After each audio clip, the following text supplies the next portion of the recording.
அனைவருக்கும் வணக்கங்க. நந்திகேஸ்வர அஸ்ட்ராலஜி பேசுகிறேங்க. இப்போ எதெல்லாம் கூடாது, நன்மையும் சொல்லியிருக்கேன், கூடாதுன்னு சொல்லியிருக்கேன். சதய நட்சத்திரம், சப்தமி திதி, செவ்வாய்க்கிழமை மூன்றும் சேர ஒரு நாளில் பிறந்தவங்களுக்கு இருபாலாக இருக்கும். ஆணாக இருந்தாலும் பெண்ணாக இருந்தாலுங்க, கணவனுக்கு மனைவி தங்காது, மனைவிக்கு கணவன் தங்காதுங்க. 7க்கு உடையவன் சுக்கிரனாகி 7ஆம் இடம், லக்னத்திலிருந்து 7ஆம் இடம் சுக்கிரனாகி அந்த வீடு 8-12 போய் அந்த சுக்கிரன் நின்னா. 7ஆம் வீடு சுக்கிரன் வீடு. அப்போ சுக்கிரன் வீடு எது? ரிஷப வீடு, துலாம் வீடு தான் சுக்கிரன் வீடு. அது லக்கணத்துக்கு 7ஆம் வீடாக வந்ததுன்னா 8-12 போய் அந்த சுக்கிரன் நின்றுட்டா நிறைய வரன்கள் வந்தாலுமே திருமணம் தடங்களாகி நீண்ட நாட்களுக்கு பின்னாடி தான் ஒரு நல்ல இடத்துல திருமணம் நடக்கும். அது பெண் பிள்ளையாக இருந்தாலும் சரி, ஆண் பிள்ளையாக இருந்தாலும் சரி. 7க்குரிய அதிபதி, 7ஆம் அதிபதி, லக்கணத்துக்கு 7ஆம் அதிபதியும் லக்கணத்திலிருந்து 11ஆம் அதிபதியும் ஒருவருக்கொருவரும் பார்வைப்பட்டாலோ அல்லது பலம் பெற்று 1-5 பலம்னா என்ன? நட்பு, சமம், உச்சம், ஆட்சி இந்த மாதிரி இருந்தாலோ 1-5 வீடுகளில் இருந்தால் பல பெண்களை திருமணம் செஞ்சுக்கு வராமா. லக்கணத்தில் சனி செவ்வாய் சேர்ந்தாலும் பார்த்தாலும், லக்கணத்தை சனி செவ்வாய் சேர்ந்து லக்கணத்தில் சனி செவ்வாய் சேர்ந்தாலும் பார்த்தாலும் குடும்பத்தை விட்டு யோகியாக உயர்வார், சாமியாராக போயிடுவார். லக்கணத்தை சனி செவ்வாய் சேர்ந்து பார்த்தா சேர்ந்தால் லக்கணத்தில் சனி செவ்வாய் கூடி இருந்தாலும் இல்லை பார்வைப்பட்டாலும், சனிக்கு பார்வை 3, 7, 10, செவ்வாய்க்கு 4, 7, 8 இந்த மாதிரி பார்வை லக்கணத்தில் விழுந்தாலும் குடும்பத்தை விட்டு விட்டு யோகியாக போயிடுவார், சாமியாராக போயிடுவார். செவ்வாயோடு குரு சேர்ந்தால் ஜோதிடன் ஆவான். வீடு கொடுத்தவன் நல்ல நிலையில் இருந்தாலும் முழு ஜோதிடன் ஆயிடுவான். வீடு கொடுத்தவன், செவ்வாய்க்கு வீடு கொடுத்தவன் நல்லா இருக்கணும். செவ்வாயோட குரு எங்கே இருந்தாலுமே அந்த எந்த வீட்டில் உட்காந்துருக்குது செவ்வாயும் குரு, அந்த வீட்டு அதிபதி நல்ல இடத்துல இருக்கணும், நல்ல நிலையில் இருக்கணும். பகை நீச்சம் இல்லாமல் இருந்ததுன்னா முழு ஜோதிடன் ஆயிடுவான். 8ல் சனி செவ்வாய் ராகு இருந்து, 8ல் சனியோ செவ்வாய் ராகு இருந்து பிறந்த ஜாதகனுக்கு திருமணம் நடக்காது. திருமணம் நடந்தாலும் கணவன் நிலைக்க மாட்டான்.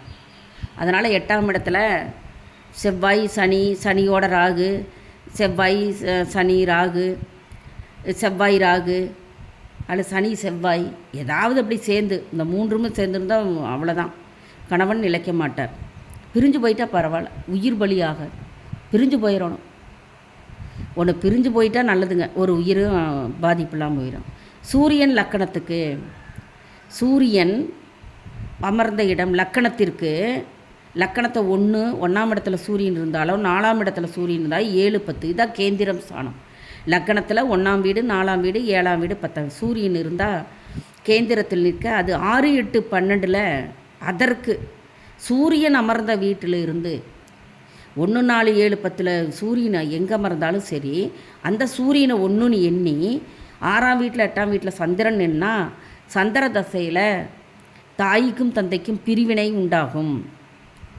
சூரிய லக்கணத்திலிருந்து என்னன்னா 1, 4, 7, 10 உட்காந்துக்கும், அது கேந்திரஸ்தானம். அந்த சூரியன் தானமர்ந்த வீட்டிலிருந்து 6, 8 சந்திரன் நின்றால் அந்த சந்திர தசாவில் தாயும் தந்தையும் பிரிவினை உண்டாகும். 4ஆம் அதிபதியும் கெட்டிருந்தால் தாய்க்கு உயிரிழப்பு ஏற்படும். 4ஆம் அதிபதி கெட்டு போயிருக்கூடாது, அப்போ தாய்க்கு சந்திர தசையில் உயிரிழப்பு ஏற்படும். 9ஆம் இடத்தில் 10க்குரியவன் கூடியிருந்தால், லக்கணத்திலிருந்து 9ஆம் இடத்தில் 10க்குரியவன் கூடியிருந்தால் தர்ம கர்மாவதி யோகமாய் ஜாதகன் சுகமாக தனம், பணம், பொருள் எல்லா வசதி பல பேரை காத்து கொள்ளும் வள்ளலாக நல்வாழ்வு வாழ்வானுங்க. என்னடா எல்லாம் இதாக சொல்லிவிட்டு இதை மட்டும் நிறைவு கொஞ்சம் என்ன சுபமாக இருக்கட்டும்னு நல்லதாக சொன்னாங்க. இதெல்லாம் இப்படி இருக்க பிறந்தவங்களுக்கு வந்துங்க என்ன செய்யணுன்னா, இதற்குன்னு ஒரு குக்கர் இருந்தால் ஹோல்ஸ் வச்சா வெடிக்காமல் இருக்குமில்ல, அந்த மாதிரி இதற்கும் ஒரு பரிகாரம் உண்டு. அந்த பரிகாரத்தை செவ்வனே செய்யணும், ஏன்னா தானே செய்யணும். செவ்வனே செய்தால் அந்த தோஷங்கள் நிவர்த்தனை ஆகும். ஒரு இறப்பு இருக்கிறவனுக்கு கூட 30 ஆண்டுகள் தள்ளி போடுற அளவுக்கு பரிகாரங்கள் இருக்குது வாழ்க்கையில். இன்றே செத்து போயிடுவான் அப்படிங்கிறவனுக்கு கூட ஒரு பரிகாரம் செஞ்சால் 30 ஆண்டுகள் கூட்டி போகும். குரு பார்க்க கோடி நன்மை. இதெல்லாம் பார்த்துங்க, இதை புண்ணியத்தை தேடிக்குங்க. இந்த மாதிரி இருக்கிற ஜாதகத்துக்கு பரிகாரங்கள் கண்டிப்பாக செஞ்சுட்டு தான் கல்யாணம் பண்ணணும். இல்லை கல்யாணம் பண்ணாத விட்டுட்டா கூட அவர்கள் தீர்க்காயில் பாவா அப்படிங்கிற மாதிரி நிம்மதியாக இருப்பாங்க. நன்றி சுபங்க. ஆன்லைனுக்கு வந்துங்க நான் ஜோதிடம் பார்க்குறதுக்கு இந்த நம்பர் தான். கண்டிப்பாக பயன்படுத்தி பலன் பெறுங்க. நன்றி சுபங்க.